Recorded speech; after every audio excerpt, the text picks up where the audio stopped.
let's talk to Ashley. Sure. They say that their relationship with parents and dealing with aftermath of coming out, additionally, likely transitioning. That's a lot, Ashley. How are you doing? I'm okay on the whole. I've been worse, been better, but yeah. How about you guys? Pretty good. Yeah, not too bad. Kind of relieved to see that the inauguration went off without a hitch yesterday. Yeah. So, yeah, right. It was exactly as boring as I needed it to be. But what's on your mind today? Well, I came out about 6 months ago as transgender, and you know, I've been, I don't know, I guess kind of letting people get used to the idea to some extent before really strongly considering transitioning. But I'm kind of at that point now.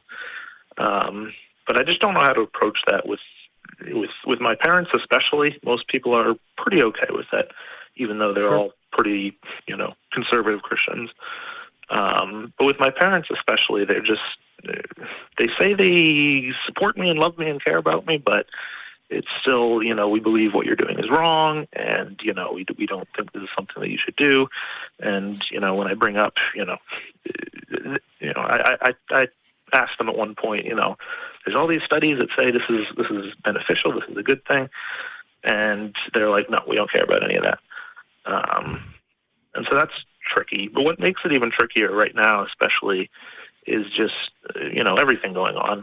COVID, obviously, but that trickles down to, I don't know, a bunch of other stuff that I won't get into for, privacy reasons. But, suffice it to say, my parents are going through a lot with me, with COVID, with other relationships that they have. And so, I don't know how to approach it with them, or to talk to them and say, hey, this is what I want to do and this is where I'm at. Mm-hmm. So that's basically it in a nutshell. I guess the first thing I would ask is, are you safe? Are you safe to talk about absolutely. This? I'm definitely 100% safe. Okay. Yeah. It's just uncomfortable right now. Well, definitely. Well, that's a better place to start than a lot of people. That's something in your favor, is that it's going to be awkward, it's going to be weird, it already has been like, well, thanks for saying you still love me and then saying that you don't approve. Cool. I get the feeling, that they love and support the me that they've always known, which is not really the real me. And I'm not sure how that would change if the me that they know changes. I can definitely relate to that. A few months ago, I went to the courthouse to pick up some papers to get my name legally changed. I haven't gone through with it yet, mostly because it costs money, and for some reason there's a law in my town that I have to get it published in the newspaper first, that I'm getting my name changed. Oh, wow. Okay. I know. 10 million questions, but so okay. It's like I'm gonna have to call the newspaper and take out a space there, which will cost money, and then the actual legal so I haven't done it yet, just for that reason. Include a dead name in that posting? I'm sorry, I know you're trying to. I don't know. I haven't looked into it that much yet, but if I can help it, my dead name won't be involved. But anyways, that's awful. Moving on. I think that's kind of from an older law where it's like if you're trying to do it to like avoid a debt or something, I think that's the reason. Needs to know you're not trying to skip down or disappear or whatever. Yeah, I think that is the reason. What if there isn't a newspaper? There is one, though. It's a very small town. Newspapers are dying. Well, and what counts as the newspaper? We could really take this rabbit trail. No, I brought up the wrong topic. But my point in bringing this all up is that after I picked up these papers, I called my mom, who I'm not in that much contact with at all. This is one of the most recent conversations I've had with her in recent memory, and this was still a few months ago. I just called her to say, hey, I don't hate the name Rachel. It's not a bad name. I don't despise it. I don't despise everything associated with it, but it's not me. And I'm getting my name changed. And she went, okay, is this like a gender thing? And I was like, partly, yes. But I want you to know before I take on this new name that I'm not doing this to reject you or what you or what you think of me or anything like that. I mean, the name Rudy is actually my grandfather's nickname, so clearly I'm not rejecting my whole family by taking on a different name. But that was a difficult conversation, and the conversation ended pretty much with her saying, "Thanks for letting me know. I appreciate it. You'll always be Rachel to me." And it was like, yeah, I guess I don't know why you were going to say, I don't know why I thought you'd say anything different, but it still kind of stings. It's and I get the feeling that that's what it's going to be with my parents. You know, they'll be like, you know, oh, you're starting hormones. Well, thanks for letting us know. Okay, you're still David. Deal with it. I think that's just how it's going to be, which makes me want to kind of distance myself from them, but that's hard to do for various complicated reasons. Yeah, I don't live with them. I'd like to say something that may be clumsy, and happy for Rudy or Christy to clear this up. I can't fully relate to your transition, Ashley, as I'm not trans, but dealing with a conflict about who you are with regard to your parents is something that I do have some experience with. The thing that I try to remind people is that, first of all, you're the one that in the relationship who is changing. And you have to acknowledge that. That doesn't make it your fault. It's not like we're trying to assign blame here. You have to look at it from their perspective that you have changed. You have also been the one who has been pretending. That is also not your fault. And it may have been a process of discovery for you. That, however, may be useful in conversation to say the reason that they did not know the real you was because of their ideas and their impact on your life, that you did not want to disappoint them. You did not want to go up against them. So they built this structure where you felt safest pretending or not recognizing who you were. And at some point, you have to be you. And in the conversation with them, you got to give them some time. I think Dan Savage recommends like a year for them to ask all the awful questions and be awful and stuff like that, and then draw a hard line in the sand. But it's one of those things that I keep reminding people. You're the one that is changing in the relationship. You have to own that. But that's not an issue of blame. That is just, hey, I'm recognizing who I am. I'm willing to give you time. It took me time. It took you, Ashley. It took you time to come to terms with this. You've got to give them some time to come to terms to it too. But you don't have to take bullshit from any of them. And you don't have to keep anybody who's toxic in your life for 1 second longer than you want to.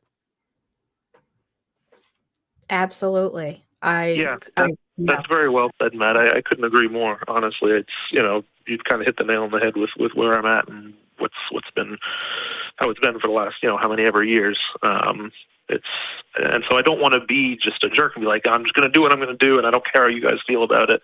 And it's deal with it. But I also don't want to just be a pushover and say, if they don't like it, then I'm just going to wait forever and not do it or whatever. Sure. Yeah, you have to do what you have to do for you. But you can do that and still say, I realize that this is going to be a difficult adjustment. This isn't going to be like this isn't an A to B thing. This is like, well, obviously you could just move on from here. Like, it's going to take time if they catch up at all. And of course you want to hope that they do. And if at some point you're like, we've been doing this for a while, it's pretty clear where I'm at. And at this point, I haven't changed anymore. I did the changing like a whole year ago. The changing is over. This has been me for a while. And if you can't catch up with that, then, I don't know what to tell you. But yeah, I'm going through a bit of that myself with my in-laws right now. The other day, we were having a couple of drinks and playing a card game, and my sister-in-law kept going, she, her, and I actually texted her a little later that night and pulled her aside in a different room, and I was like, I don't know how to ask you this in a way that doesn't sound accusatory, but are you misgendering me on purpose? I want to make it clear. I'm not accusing you of anything. This is not an argument. This is if the answer to that is yes, it's going to be a discussion, not an argument. And she said, no, I'm so sorry. I just kept slipping up. I'm just not I just kept forgetting, but I know that those are not your pronouns and I'm sorry. And I was like, okay, cool. That's all I needed to know. And since then, she has been a lot better about correcting herself when she got it wrong. Good on you, Rudy. I just want to jump in with that real quick. Yeah, congrats for being assertive that way. Yeah, it was hard, trust me. But she's also the one in my family who I was the most sure wouldn't misgender me on purpose. So it was like, if you actually don't have my back and I thought you do, that's something I need to know right now. But it's one of those things, if you have any other family, siblings, friends that might be around your parents and they will have your back, that's really helpful. Just to have somebody else in the room who will correct themselves when they misgender you is a lot more of a reassurance, and a lot like not everybody in the room is misgendering me at the same time. That in and of itself is a big relief for me, and hopefully that is something that you can find for yourself when you're trying to get your parents on board with all this. Yeah. I think one finally, I just wanted to say quickly that you kind of started this all off with the question of like, how do I tell my parents? How do I do this? And I don't know that we can answer that for you, but I definitely want to submit the idea that you shouldn't do it alone. I hope that you feel well supported in this, and that's likely going to include some professionals. I would definitely recommend that if you are going through the experience of publicly transitioning and coming out to your family and everything else that goes along with potential hormones and a number of different changes and struggles, that you have somebody you can confide in that can help you unravel some of these things and help create a little bit of a safe space for organizing yourself. So if you're not currently working with a therapist, I would definitely recommend that be something you put on your radar as a important tool to carry with you through this process. Yeah, absolutely. I did see a therapist briefly, but COVID got in the way, so it's tricky right now. But yeah, it's tricky in a lot of ways. I definitely hear that. Yeah. I mean, I would say that it's bad timing that this happened now during COVID, but it's kind of because of COVID that it all came out for complicated reasons. So life is what it is, I guess. Yeah. Well, however it's happening, I'm just excited that you're moving forward and that you're being transparent with yourself about yourself, as well as transparent with the people around you. It's a scary and exciting journey, and I really appreciate you sharing your story with us. Yeah, well, thank you so much for taking my call. It's good to talk to some people always. And if you have any new developments, please call back. Yeah, love to hear how things are going for you. Yeah, absolutely. All right, have a good night. I appreciate you, Ashley. Take care. Yeah. Yeah, on the misgendering thing, I really appreciate what Rudy had to say, especially, let's ask the question, find out whether it's intentional or not. And while I can't fully relate, I can kind of a little bit, because, and this is the example I've used for other people.